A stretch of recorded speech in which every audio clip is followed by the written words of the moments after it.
നമ്മളൊരു പൂന്തോട്ടത്തിൽ ബുഷൊക്കെ വളർത്തുന്ന സമയത്ത് അല്ലെങ്കിൽ മരങ്ങളൊക്കെ വളർത്തുന്ന സമയത്ത് ഭംഗിയിലായിട്ടിരിക്കാനായിട്ട് അതിൻ്റെ കൊമ്പുകളൊക്കെ ഒന്ന് കട്ട് ചെയ്ത് നല്ല വൃത്തിക്കാക്കി വെക്കും അല്ലേ. ഇങ്ങനെ ആക്കി വെച്ചിട്ടില്ലെങ്കിൽ ആ മരത്തിന് തോന്നിയ പോലെ വളരും, പൂന്തോട്ടത്തിൻ്റെ ഒരു സൗന്ദര്യം കിട്ടില്ല.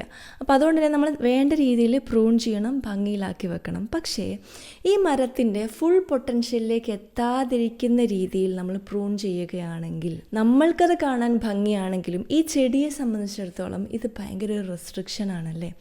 ലൈക്ക് ദാറ്റ് നമ്മൾ കുട്ടികളെ വളർത്തുന്ന സമയത്ത് നമ്മൾ പ്രൂൺ ചെയ്ത് വെക്കുന്ന പോലെ ഇങ്ങനെ ചെയ്യണം എന്ന് പറഞ്ഞ് ഫുൾ ഇൻസ്ട്രക്ഷൻസ് കൊടുത്തുകൊണ്ടിരിക്കുകയും ഇനി നമ്മൾ ഉദ്ദേശിക്കുന്ന രീതിയിലല്ലാതെ അത് പുറത്തേക്ക് വളരാൻ ശ്രമിക്കുന്ന സമയത്ത് ഈ കുട്ടിക്കൊന്നും മനസ്സിലാവുന്നില്ല എന്ന് നമ്മൾ പറയുകയും ചെയ്യുന്നുണ്ടെങ്കിൽ അവിടെ കുട്ടി വേണ്ട രീതിയിലുള്ള ഫുൾ പൊട്ടൻഷ്യൽ എടുക്കുന്നുണ്ടെങ്കിൽ ഇറ്റ്സ് ഗുഡ്, നമ്മൾ ഗൈഡൻസ് കൊടുക്കണം. പക്ഷേ ഫുൾ പൊട്ടൻഷ്യലിലേക്ക് എത്തിക്കാതെ അതിനകത്ത് ലിമിറ്റ് ചെയ്യാനാണ് നമ്മളുടെ ഈ പ്രൂണിങ് ഹെൽപ്പ് ചെയ്യുന്നതെങ്കിൽ it is bad for the child. കുട്ടികളെ അത് ബാഡായിട്ടാണ് എഫക്റ്റ് ചെയ്യുക. സോ നെക്സ്റ്റ് ടൈം നിങ്ങളുടെ കുട്ടികൾ ഒരു പ്രോബ്ലം ഫേസ് ചെയ്യുന്ന സമയത്ത്, അവർ വളരാൻ ശ്രമിക്കുന്ന സമയത്ത്, ഡിഫിക്കൽട്ടീസ് വരുന്ന സമയത്ത്, അല്ലെങ്കിൽ ബ്യൂട്ടിഫുൾ അല്ലാത്തൊരു ഇൻസിഡൻറ്റിലേക്ക് പോകുന്ന സമയത്ത് നമ്മൾ അവരോട് ഇങ്ങനെ ചെയ്യുമെന്ന് പറയുന്നതിന് പകരം അവരോട് തന്നെ ചോദിക്കുക, what is the solution for this?